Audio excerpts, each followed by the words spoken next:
Bismillahirrahmanirrahim. Assalamualaikum warahmatullahi wabarakatuh. Waalaikumsalam warahmatullahi wabarakatuh. Selamat pagi, Om Swastiastu. Salam kebajikan.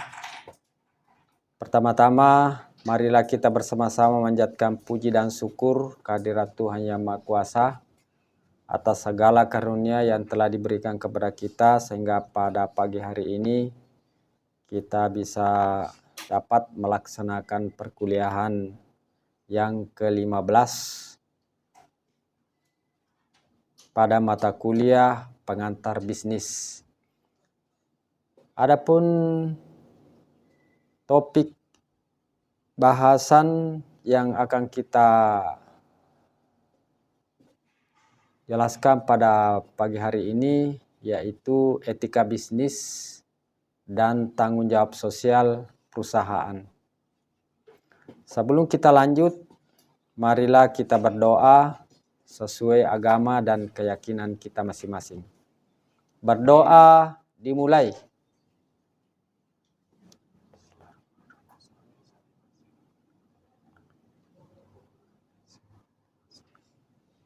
Berdoa selesai. Bagaimana? Sehat-sehat semua? Semangat? Semangat. Ya.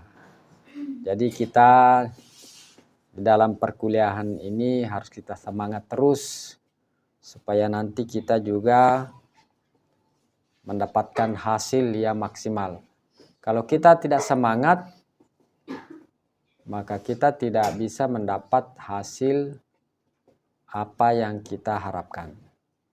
Jadi saya ulangi kembali bahwa sub pokok bahasan kita pada hari ini yaitu etika bisnis dan tanggung jawab sosial perusahaan atau corporate social responsibility. Jadi kita masuk pada tujuan pembelajaran. Jadi setelah mengikuti sub pokok bahasan ini, mahasiswa diharapkan mampu memahami dan menjelaskan pengertian etika bisnis atau bisnis etik. Yang kedua, menjelaskan isu-isu dan jenis etika bisnis beserta implementasinya. Yang ketiga, menjelaskan faktor-faktor yang mempengaruhi perilaku etis. Yang keempat, menjelaskan dan memahami pengertian tanggung jawab sosial perusahaan atau CSR. Jadi itulah yang akan kita bahas pada pagi ini. 4 poin yang akan kita jelaskan satu persatu. Nanti kalau ada yang bertanya, ada yang mau bertanya, silakan saja. Sementara saya, meskipun saya tidak memberikan kesempatan, silakan bertanya saja kalau sudah ada yang mau bertanya. Kita lanjutkan. Jadi berbicara masalah etika bisnis dan tanggung jawab sosial itu memang sangat berkaitan antara etika bisnis dengan tanggung jawab sosial. Sehingga timbul pertanyaan, apakah kegiatan bisnis bebas nilai atau tidak diperlukan adanya etika moral? Jadi apakah bisnis itu bebas nilai? Artinya semua nilai kita bisa serap di dalam bisnis.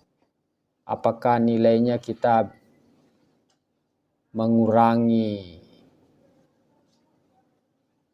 takaran, tidak perlu ada rasa aman di dalam menggunakan suatu produk. Itu bebas nilai namanya. Menipu pelanggan, Dengan kegiatan bisnis bisa saja kita merugikan orang lain. Menebang kayu sehingga menyebabkan hutan menjadi gundul, sehingga terjadi banjir. Kita sudah lihat di media sosial banjir bandang yang terjadi di 3 provinsi yang menyebabkan masyarakat di sana kehilangan tempat tinggal, kehilangan lapangan pekerjaan. Karena ulah para pebisnis itu. Itulah namanya bebas nilai. Pokoknya tebang saja hutan demi untuk mendapatkan keuntungan. Itu bebas nilai, tidak memperhitungkan apakah orang lain, masyarakat luas rugi akibat daripada perbuatan usaha kita yang untuk mendapatkan keuntungan. Yang kedua, pertanyaannya adalah apakah konsekuensi dari sebuah bisnis yang tidak melaksanakan CSR atau bebas nilai? Ya, memang tetap perusahaan melaksanakan tanggung jawabnya sebagai pengusaha. Dia misalnya membantu masyarakat di sekitarnya untuk sekolah, dibantu berupa rumah sakit, dibantu masyarakat di sekitar, dibuatkan infrastruktur jalan, rumah sakit, dan sebagainya. Tapi kalau misalnya tetap merusak alam, itu kan tidak ada gunanya. Jadi pebisnis itu tidak hanya bagaimana mendapatkan keuntungan yang sebesar-besarnya, tapi harus memperhatikan bagaimana masyarakat, kondisi masyarakat yang ada di sekitar itu jika lingkungannya rusak. Harus mentaati aturan-aturan yang ada. Harus tunduk kepada aturan lingkungan. Harus tunduk kepada aturan-aturan standar perilaku yang disepakati bersama. Karena ada standar perilaku yang tidak disepakati. Mana itu standar perilaku yang tidak disepakati? Seperti saya ceritakan tadi. Standar perilaku. Main judi. Judi online kan merusak juga itu. Memang tidak ada fisiknya kita lihat, tidak merusak lingkungan. Karena tidak mengganggu orang lain kalau judi online. Tapi tidak sesuai dengan standar perilaku. Nah itu. Jadi kita masuk pada yang berikutnya. Pengertian etika dalam bisnis.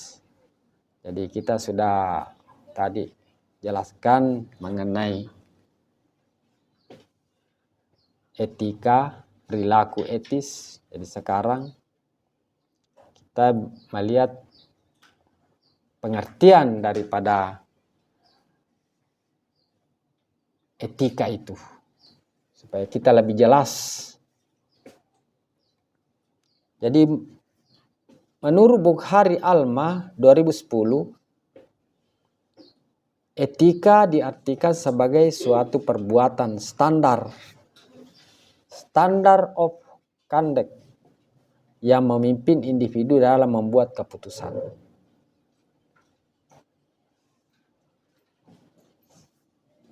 Jadi itulah yang mengarahkan, yang memimpin kita di dalam membuat suatu keputusan. Apakah keputusan itu benar? Apakah keputusan itu salah? Apakah sesuai standar moral? Jadi itulah etika. Jadi selalu kita dengar bahwa itu tindakan tidak etis. Itu tindakan tidak sesuai dengan norma sosial. Nah, itulah namanya etika. Kita selalu melihat segala tindakan kita dalam mengambil keputusan itu harus sesuai dengan standar perilaku. Yang kedua, mengenai etik merupakan sebuah studi yang mempelajari apa yang benar dan salah serta apa moral yang dipilih seseorang untuk dilakukan. Jadi begitulah itu namanya etika. Dalam perkuliahan yang kita laksanakan saat ini, kalau tidak beretika itu, ya mungkin ada yang pakai pakaian yang tidak sopan. Mungkin sementara kuliah cerita-cerita dengan temannya, sehingga mengganggu temannya lain. Jadi tidak sesuai lagi standar etika. Jadi dalam bisnis juga begitu. Dalam bisnis. Jadi kita selalu berpatokan pada etika. Selanjutnya menurut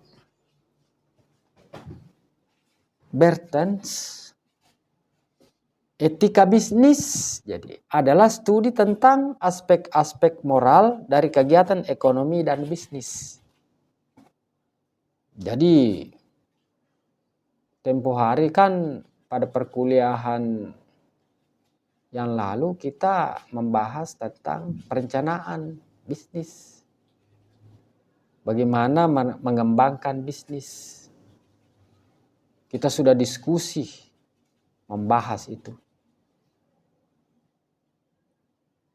Bagaimana memasarkan barang, bagaimana memproduksi barang, bagaimana mempromosikan, bagaimana kalau terjadi kerugian. Itu dibahas perkuliahan yang lalu. Tapi hari ini kita membahas tentang moral. Moral itu kesepakatan yang disetujui secara universal.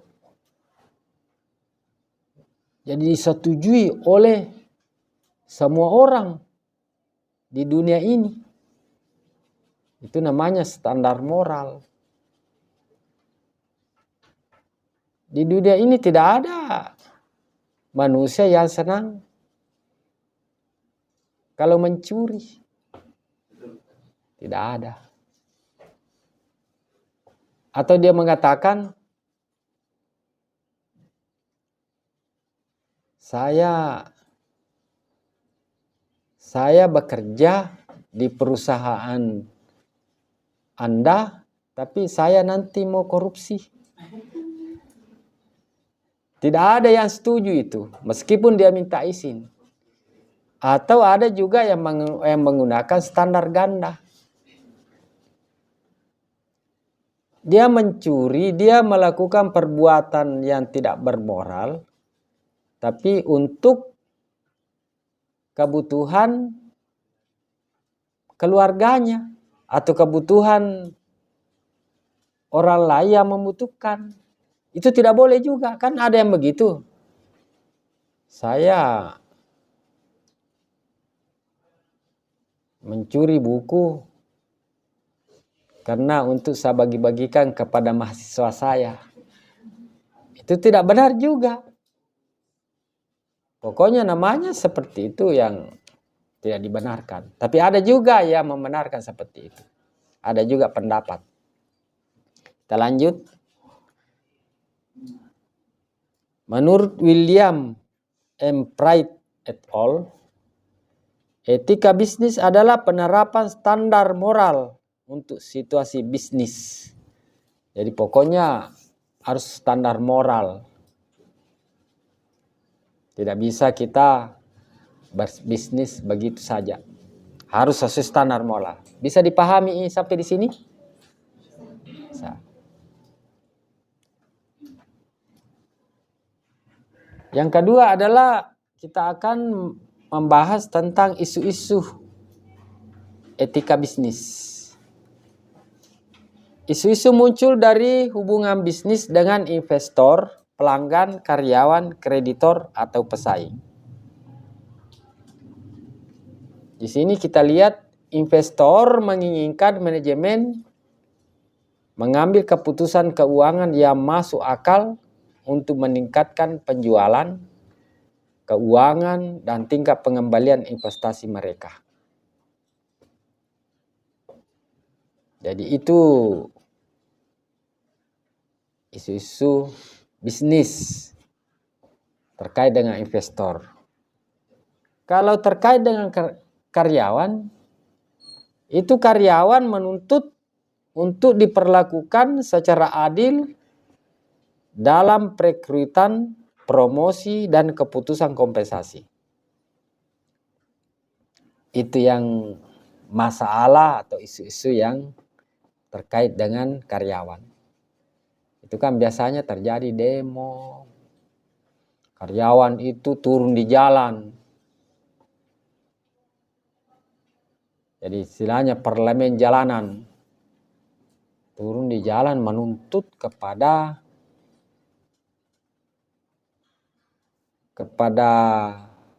pemilik perusahaan supaya pemilik perusahaan itu bertindak adil terkait dengan kompensasi, terkait dengan promosi. Jadi kalau misalnya pengusaha itu tidak memberikan keadilan kepada karyawannya,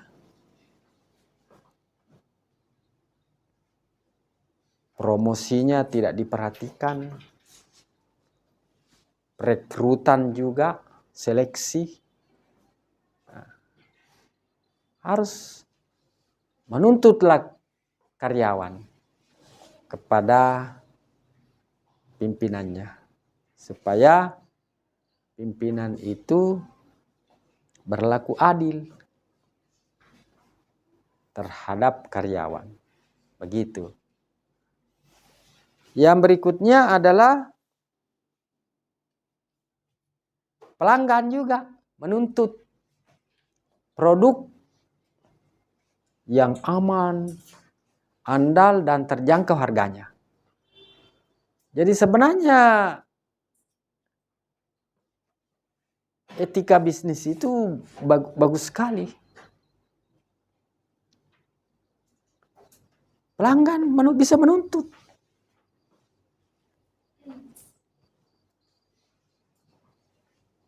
Ada aturannya. Masa harganya mahal, baru kualitasnya rendah, itu tidak boleh itu.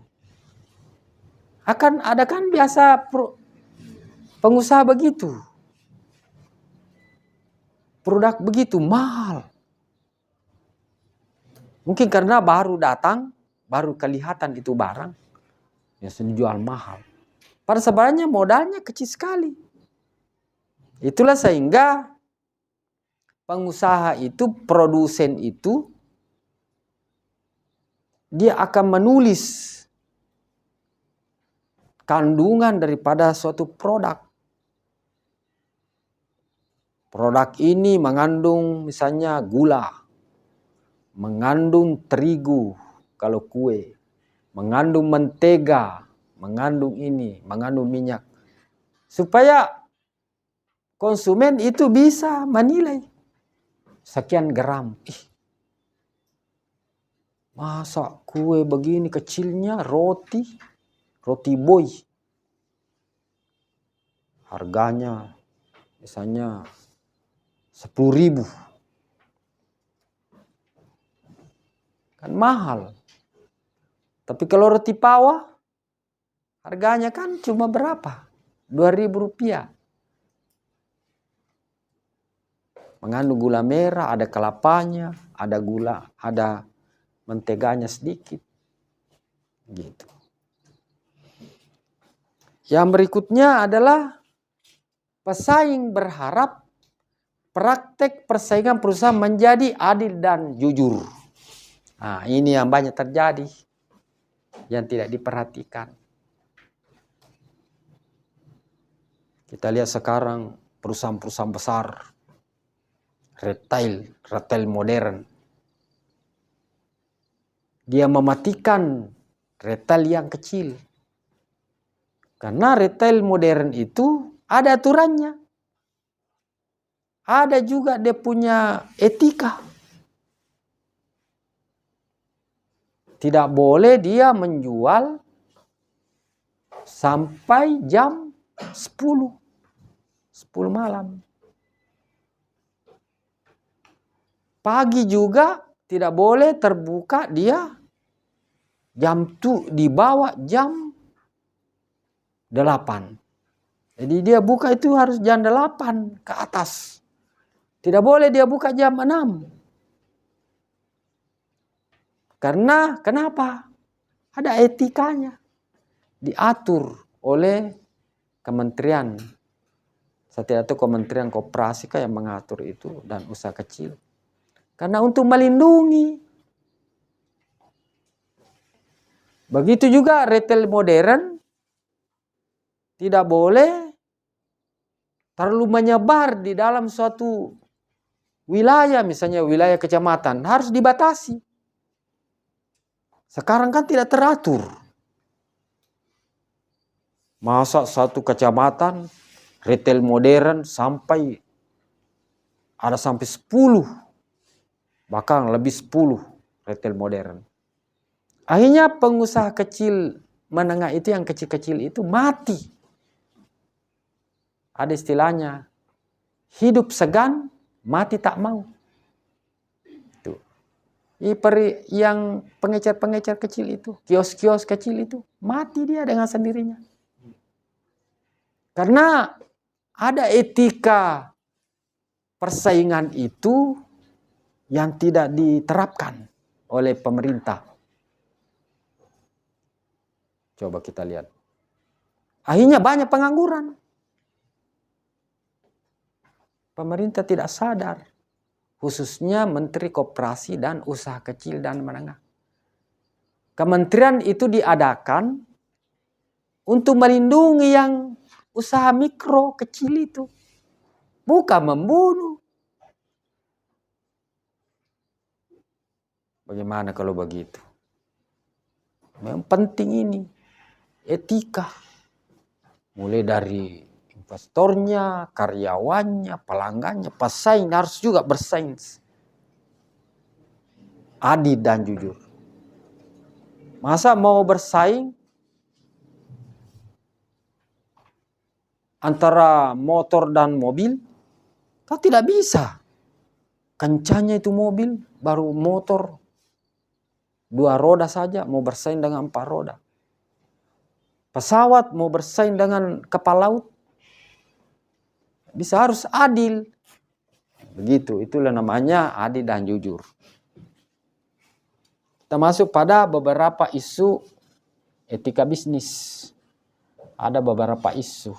Ada isu yang pertama, keadilan dan kejujuran.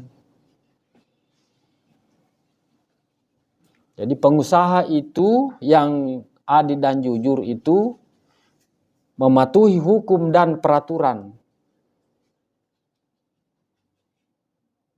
Menahan diri dari perbuatan yang disengaja.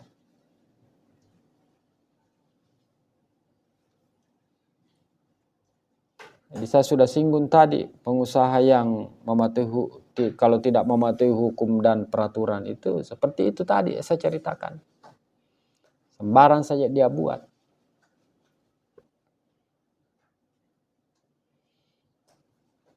Kalau pengusaha yang tidak jujur itu ya menipu pelanggan.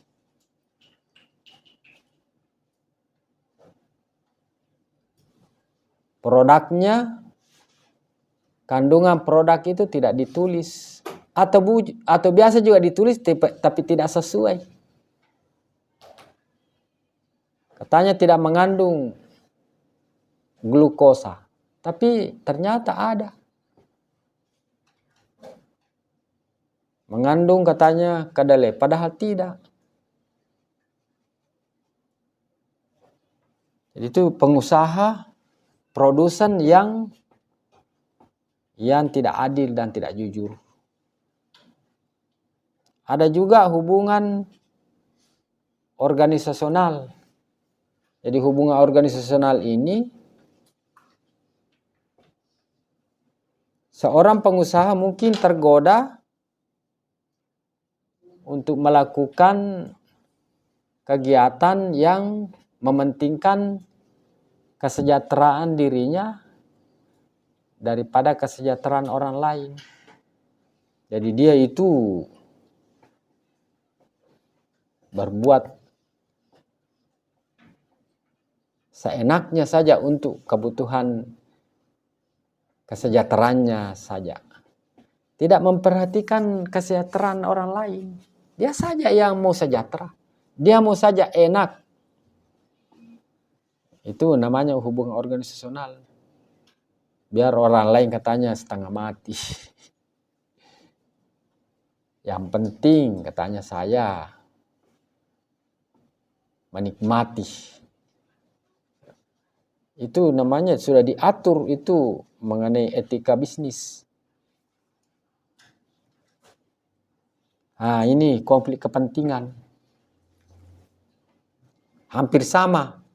Konflik kepentingan itu artinya dia kepentingannya saja yang selalu diutamakan.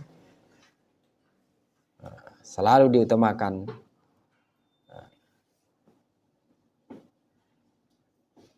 Jadi dia mengambil keuntungan untuk kepentingan pribadinya sendiri dan bukan untuk kepentingan pemberi kerja. Jadi dia menipu juga dia punya menipu juga dia punya pemberi kerja. Siapa yang memberikan pekerjaan? Itulah yang dirugikan.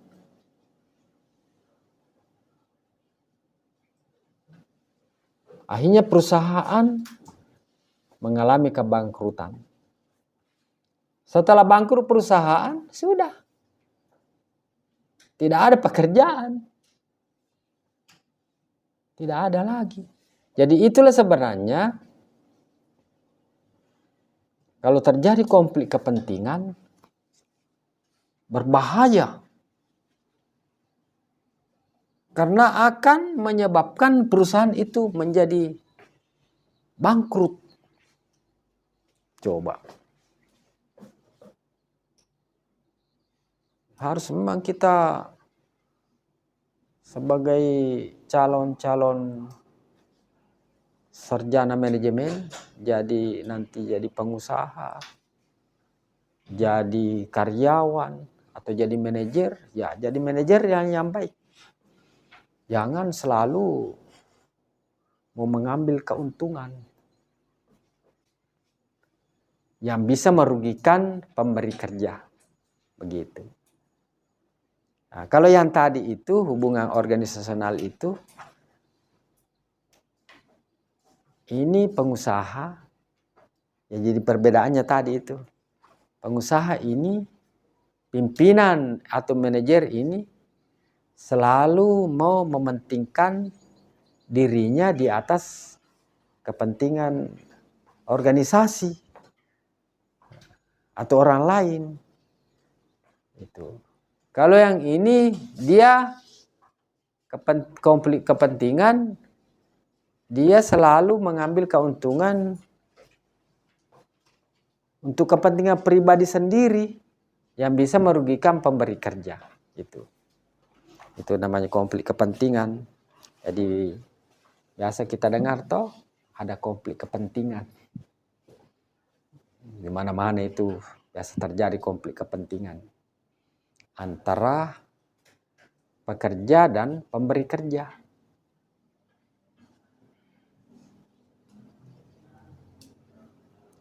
Komunikasi. Nah, jadi komunikasi ini komunikasi bisnis biasa terkait dengan pengiklanan. Iklan dapat menimbulkan pertanyaan etis. Jadi iklan-iklan itu biasanya ada yang dilarang. Tidak boleh terlalu banyak iklan di dalam ada pemutaran sinetron. Wih, iklannya lebih banyak. Biasa menjengkelkan. Itu tidak boleh juga itu. Tapi di Indonesia, bayangkan sinetron itu. Nah cuma berapa saja itu sinetronnya itu. Mungkin barangkali cuma 15 menit, 10 menit saja di sinetron. Tapi sampai itu sinetron itu satu episode diputar sampai berapa kali, berapa hari itu baru habis. Padahal cuma satu episode saja. Karena terlalu banyak iklannya. Itu tidak boleh itu. Kan menjengkelkan pelanggan.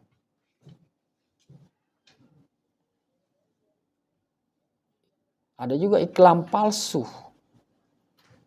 Ilegal dan tidak etis dan dapat membuat marah pelanggan. Ya itu. Yang ketiga, faktor-faktor yang mempengaruhi perilaku etis. Jadi sebelum kita lanjut, mungkin ada pertanyaan. Atau sebentar nanti atau selesaikan dulu. Jadi faktor-faktor yang mempengaruhi. Ada beberapa faktor yang mempengaruhi perilaku etis. Apakah itu? Faktor individual.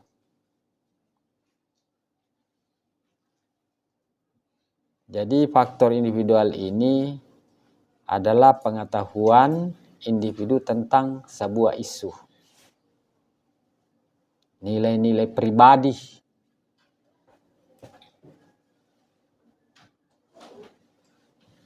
Jadi yang terkait dengan apa yang kita ketahui tentang sebuah isu, sebuah masalah.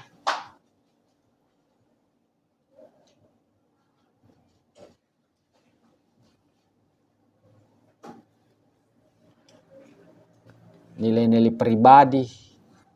Apa itu nilai-nilai pribadi?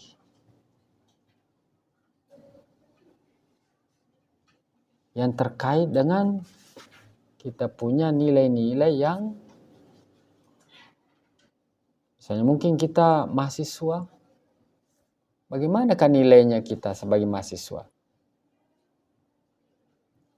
Kita kan punya pengetahuan, sudah punya gelar sebagai mahasiswa. Itu kan berpengaruh.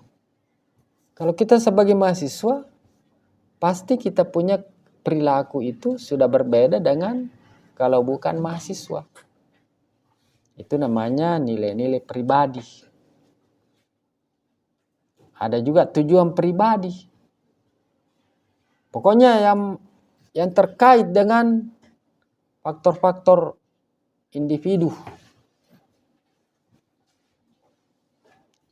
Ada juga faktor sosial. Itu yang mempengaruhi. Jadi faktor sosial ini termasuk dia norma-norma budaya yang berlaku di masyarakat.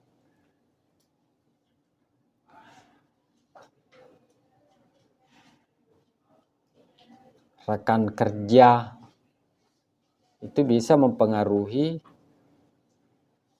perilaku yang benar. Itu jadi kita katakan bahwa perilaku etis itu adalah tindakan yang benar menurut standar perilaku.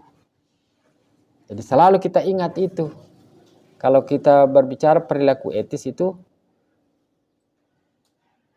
tindakan yang benar menurut standar perilaku. Artinya standar perilaku itu semua orang menyetujui perilaku yang kita lakukan.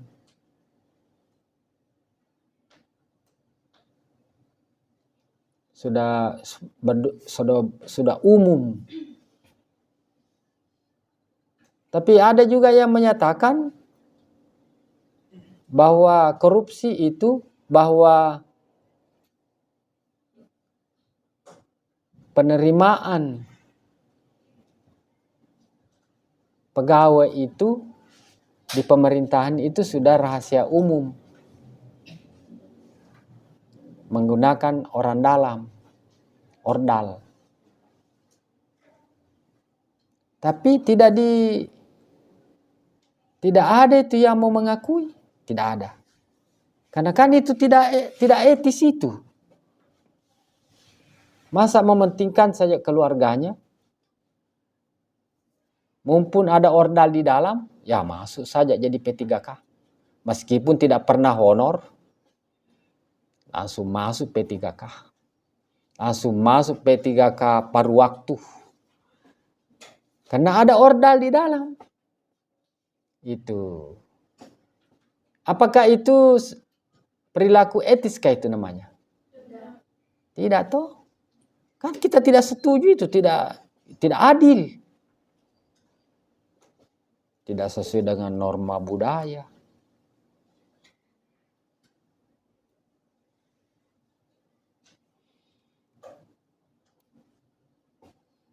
Orang lain yang berpengaruh. Jadi faktor sosial ini ya banyak berbicara dengan orang lain. Rekan kerja, orang lain. Tapi orang lain yang berpengaruh ini bukan berarti ordal. Artinya yang berpengaruh secara positif.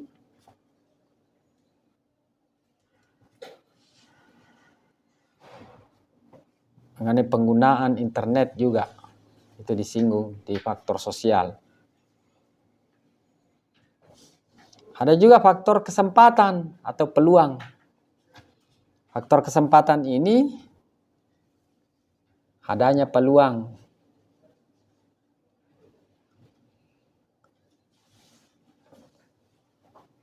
Jadi ada peluang untuk berbuat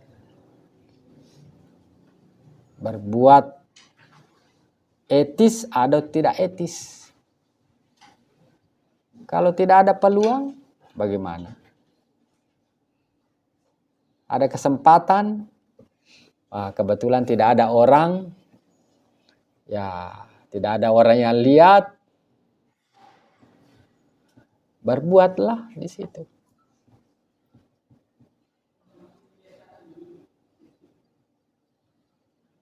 Tidak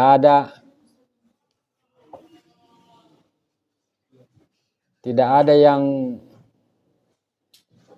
orang yang ditakuti, ya maka berpeluanglah.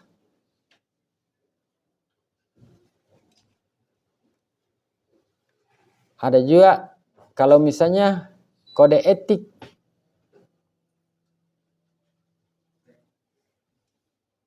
Jadi kode etik juga itu yang merupakan peluang.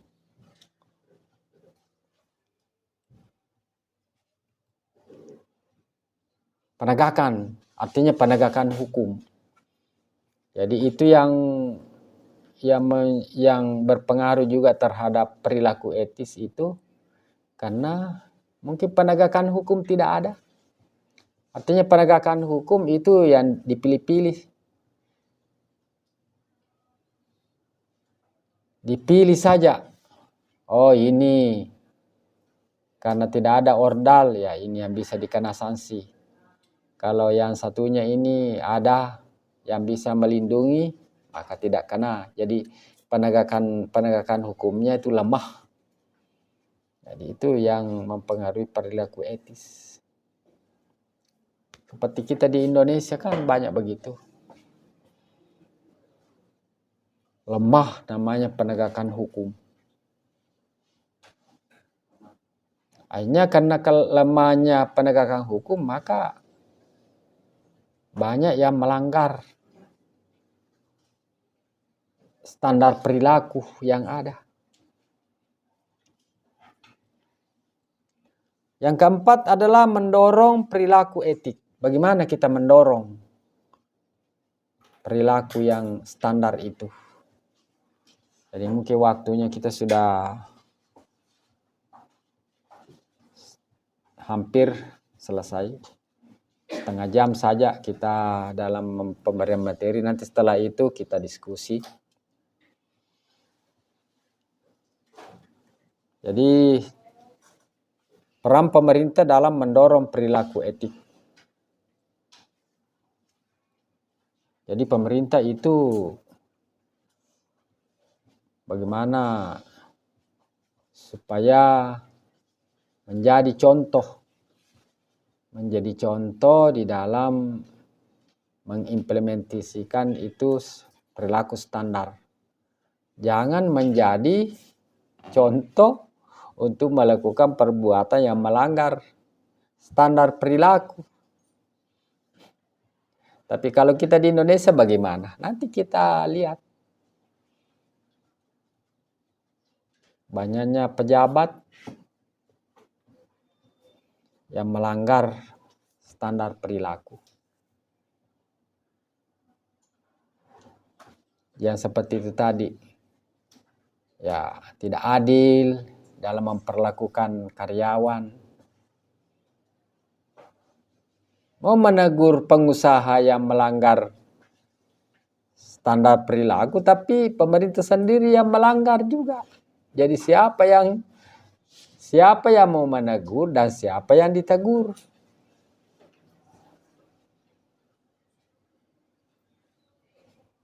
Di sini pemerintah mendorong perilaku etik. Ya, memang seperti teori yang dikemukakan oleh William P. Pride et al. Ini kan bukunya dari dari ilmuwan barat ini saya ambil. Bukan ilmuwan Indonesia ini saya ambil. Dari pengarangnya itu orang dari luar. William M. Pride et al. Jadi memang pemerintah tidak mendorong perilaku etik. Yang kedua, peran asosiasi perdagangan dalam mendorong perilaku etik. Asosiasi perdagangan seperti Kadin, itu kalau kita di sini Kadin,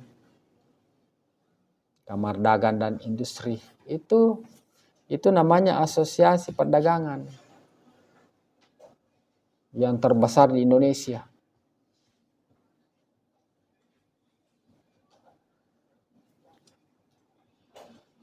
Yang ketiga, peran perusahaan swasta dalam mendorong perilaku etik.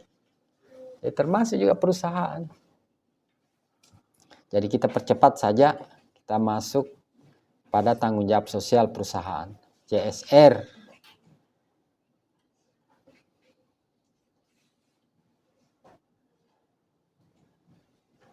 Jadi CSR ini adalah pengakuan perusahaan bahwa kegiatan usaha berdampak pada masyarakat dan pertimbangan terhadap dalam pengambilan keputusan bisnis.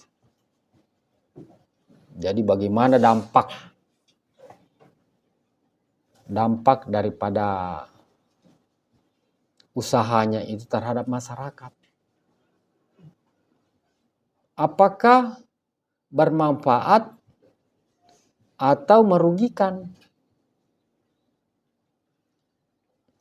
Jadi perusahaan itu tidak bisa itu melakukan kegiatan bisnis yang semaunya saja. Dia harus bertanggung jawab apapun yang terjadi. Apa yang terjadi di sekitar perusahaannya itu, dia harus tanggung jawab. Tidak boleh bilang, wah bukan saya. Yang jelas, apa yang terjadi sekarang di Sumatera? Kan tidak ada yang mau bertanggung jawab. Coba. Dia salahkan pemerintah pusat. Kenapa tidak ada bantuan? Tapi tidak ada itu pengusaha yang menyatakan, mari kita tanggung jawab. Karena kita sudah banyak keuntungan yang kita ambil dari sini. Tidak ada satupun perusahaan.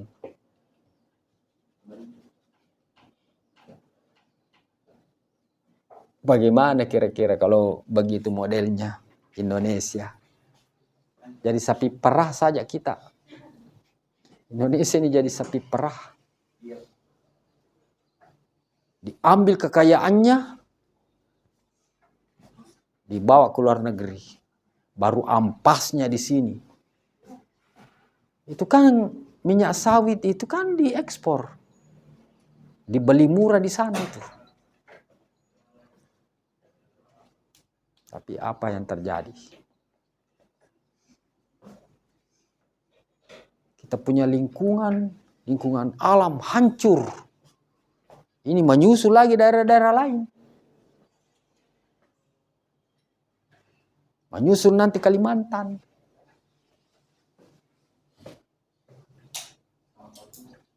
Papua. Pokoknya tidak mau berhenti itu banjir di Sumatera. Karena begitu kita sudah tahu, sudah banyak sekali kita punya ahli lingkungan. Sudah banyak kita punya pakar-pakar lingkungan yang hebat. Tapi begitu. Aturan dibuat, tapi aturan untuk dilanggar. Bukan aturan dibuat untuk ditaati, tapi dilanggar. Coba. Betul toh? Gimana?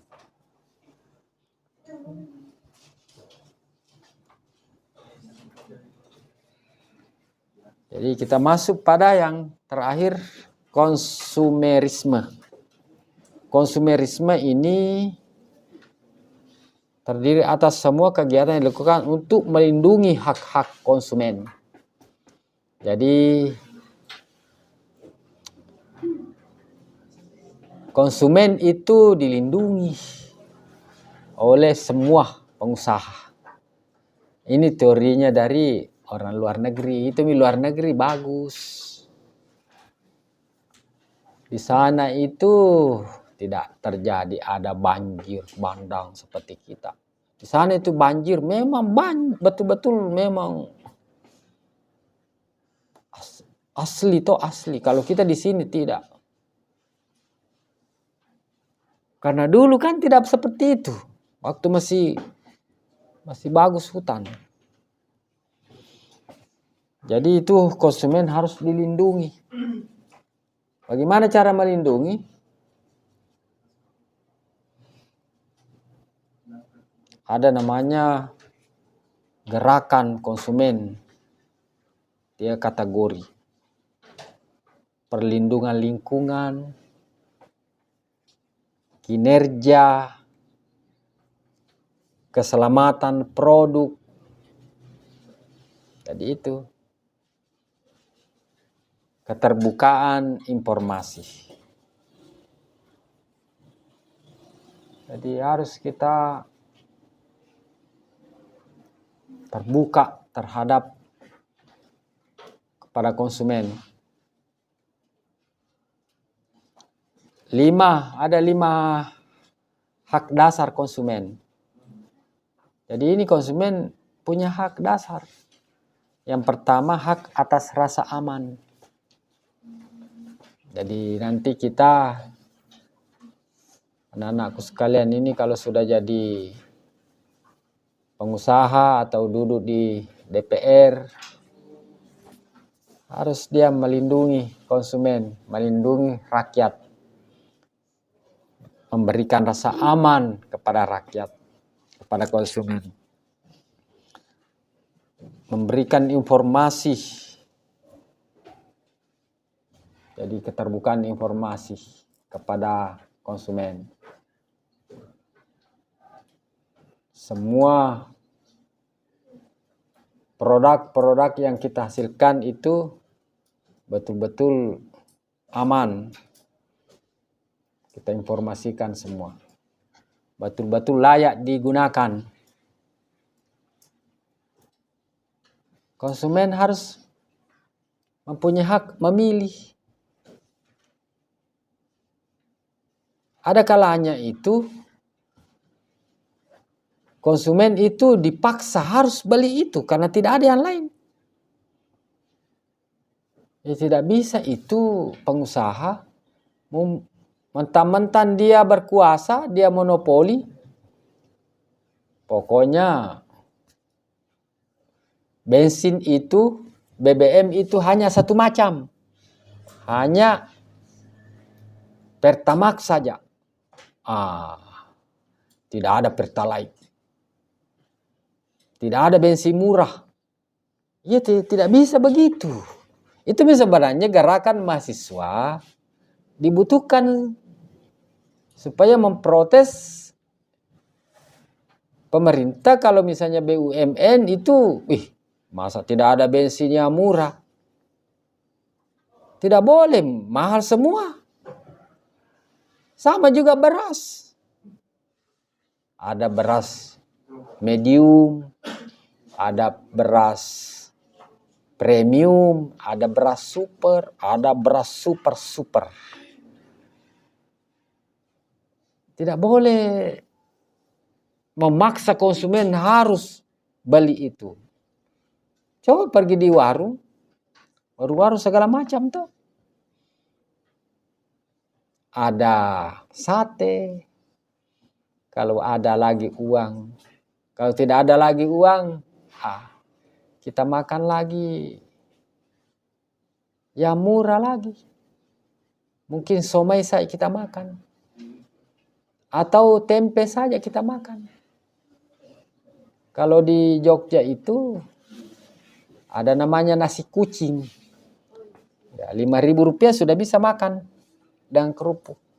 Jadi itu merupakan sudah diatur di dalam etika bisnis. Konsumen harus memilih. Mempunyai hak untuk memilih. Yang keempat, hak mendengar. Jadi itu konsumen hak mendengar. Tidak boleh itu dilarang mendengar itu konsumen.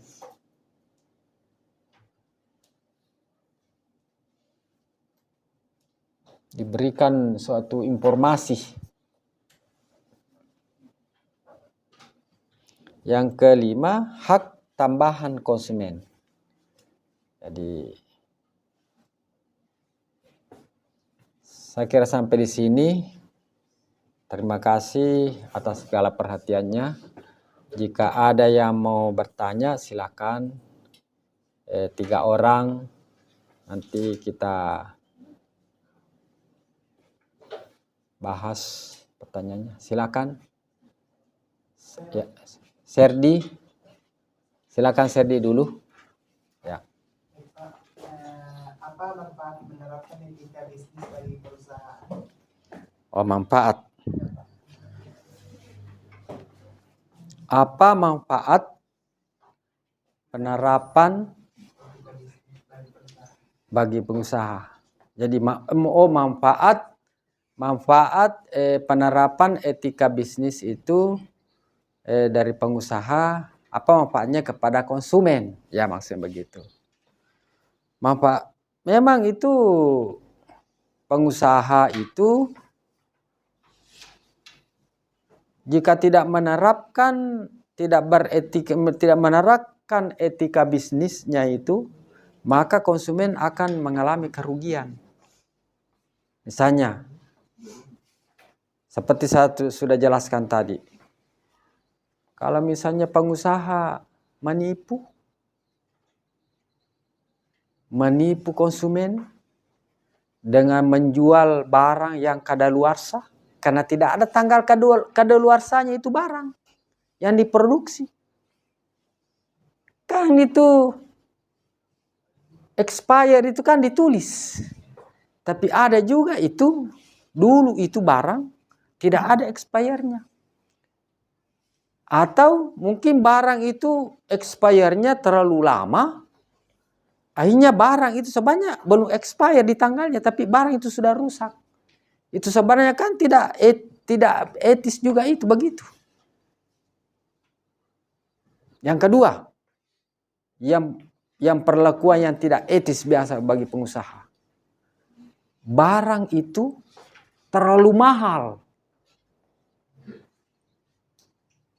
Karena barang itu tidak ada saingannya. Akhirnya orang mau tidak mau pasti dia beli. Itu tidak etis juga. Karena memaksa konsumen untuk membeli barang itu karena tidak ada yang lain. Tidak ada persaingan.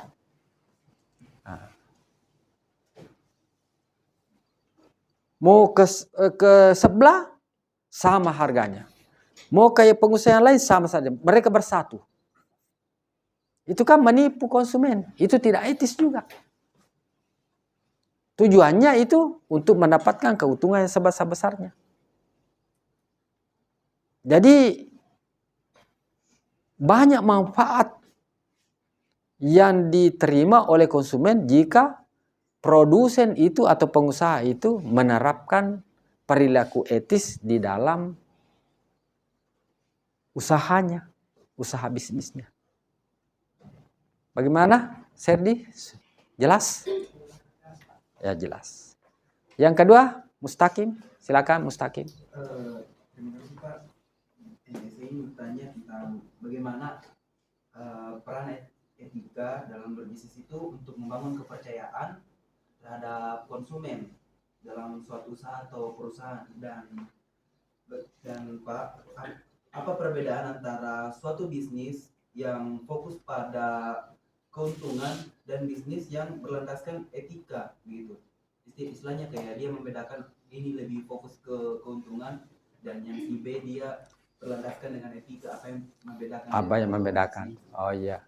Sekira yang pertanyaan yang kedua itu bagus.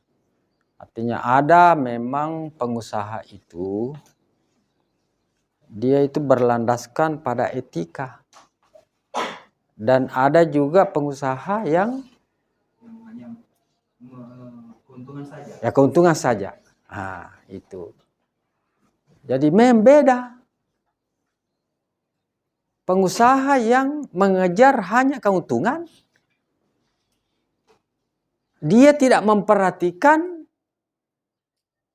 akibat daripada usaha yang dia lakukan. Mungkin 5 tahun, 10 tahun, belum apa-apa. Tapi dalam jangka 20 tahun, 30 tahun ke depan, itu akan berakibat fatal. Seperti banjir bandang yang terjadi di Sumatera itu kan bukan terjadinya itu pembalakan hutan itu 5 tahun yang lalu, bukan. Bisa terjadi itu 20 tahun yang lalu. Tidak serta-merta ini tahun ini kita menebang hutan besar-besaran, langsung banjir juga sekarang. Tidak. Karena pelan-pelan dia, pintar dia itu. Pengusaha untuk mencari keuntungan. Pelan-pelan dia babat. Halus caranya. Karena dia memang orientasinya kan keuntungan dia. Tidak sama yang beretika itu. Yang mempunyai etika bisnis, ya perhatikan. Dia perhatikan dampaknya kalau dia berbuat. Dia selalu pelihara. Coba lihat contohnya. Kalau di luar negeri, coba jalan-jalan. Kalau dilihat di media itu, di film-film luar negeri itu, pengusaha itu beretika itu. Dia perhatikan itu sungai, perhatikan itu limbah perusahaannya itu. Dia jaga supaya jangan sampai masuk ke sungai sebelum dilakukan pembersihan. Dia menjaga lingkungan karena dia jangka panjang.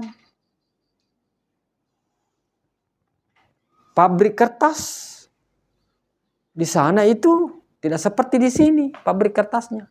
Langsung dibabat satu kali itu hutan. Tanpa penanaman hutan kembali. Kalau di sana tidak. Betul-betul beretika dia karena etikanya itu di sana itu. Memang ada pemerintah di situ yang mendorong, menjaga betul-betul. Kalau kita di sini kan pemerintah kerjasama juga dengan pengusaha yang mencari keuntungan itu. Betul. Jadi didukung, jadi pemerintah itu bukan dia melarang. Dia mendukung pengusaha karena dia juga dapat amplop dari situ. Ya silakan kerjakan. Tapi ini sebenarnya sudah melanggar. Tapi karena ada amplop, ada suap, itulah sehingga ada namanya tadi hubungan organisasional. Itu hubungan organisasional mengambil keuntungan di atas kepentingan organisasi. Jadi organisasi itu diabaikan. Yang penting pribadinya dapat keuntungan yang besar. Itulah tadi pertanyaannya. Bagaimana Mustaqim bisa diterima? Ya, jelas. Ya. Yang lain lagi satu. Ya. Ya. Siapa namanya? Ya, silakan. Muslimah? Yusnimar. Ya. Oh iya, yang lain ya silakan. Ya, silakan. Oh, seberapa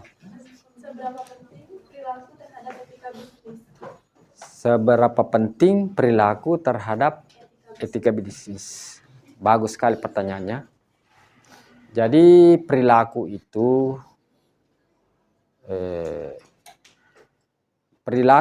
sebenarnya adalah karakteristik daripada seseorang. Karakteristik bagaimana sifat-sifat seseorang itu.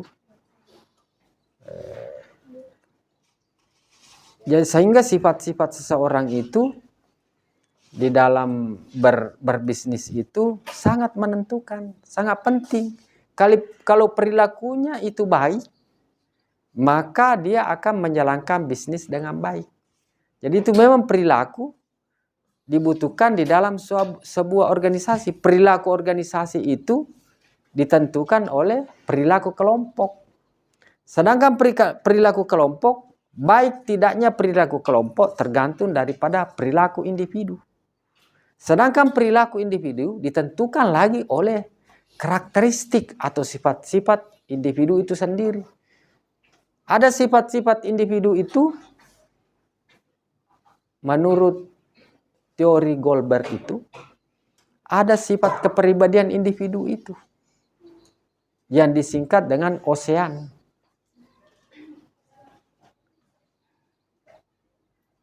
Osean itu O artinya openness. Itu artinya keterbukaan dalam pengalaman. Jadi orang yang terbuka itu bagus dia. Sebaliknya itu orang tertutup. Tertutup itu pendiam, tidak mau bicara. Itu introvert namanya. Jadi tadi itu, jadi openness itu artinya keterbukaan dalam pengalaman. Yang kedua, consciousness namanya. Kesadaran. Bukan kesadaran karena dia bisa duduk dengan tenang, sadar. Kesadaran itu dalam arti kecerdasan intelektual. Kecerdasan intelektual, kecerdasan emosional, kecerdasan sosial. Itu consciousness ini.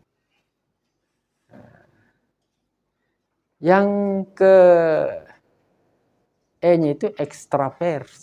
Nah, itu keterbukaan. Terbuka juga extravert itu. Extravert. Lawannya itu introvert. Nah. Yang ke A itu agreeableness. Agreeableness. Artinya kejujuran.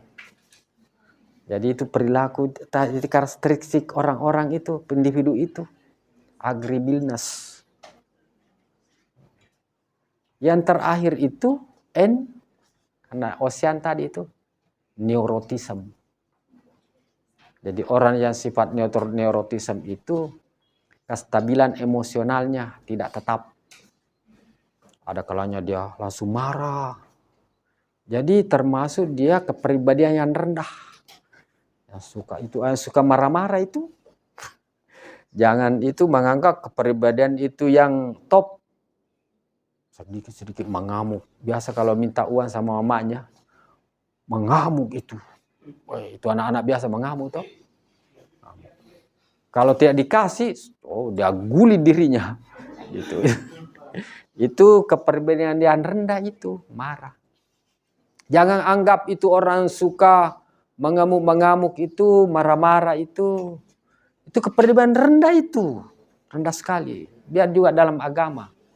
Tidak boleh orang selalu, ya kalau mau marah ya diam saja. Kalau mau marah, lebih baik diam saja. Ada kan itu orang biasa marah, langsung dia marah. Ada teman saya itu, kalau dia marah, langsung dia datang, pegang kerak bajunya itu orang. Dia angkat begini. Saya bilang, dikira dirinya hebat.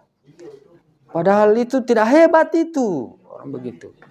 Jadi itulah misalnya kalau kepribadian yang rendah itu tadi yang tidak etis, yang produsen yang tadi itu yang ya, pertanyaannya tadi, itu tidak, kalau tidak punya perilaku etis bagi seorang produsen, itu akan hancur alam ini.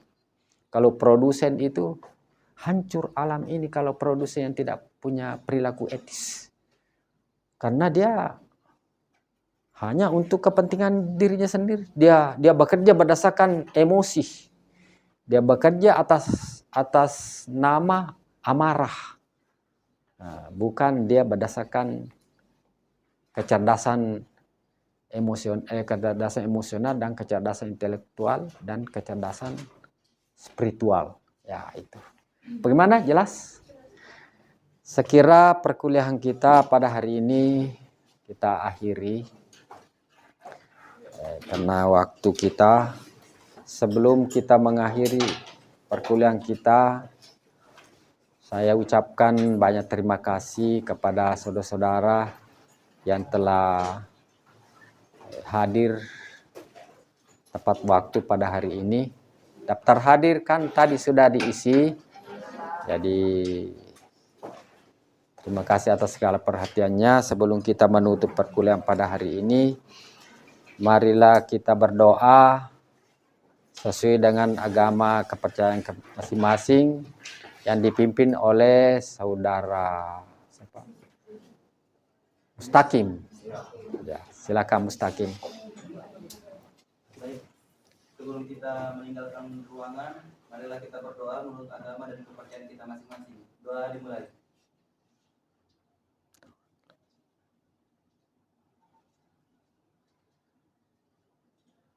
Doa selesai. Ya.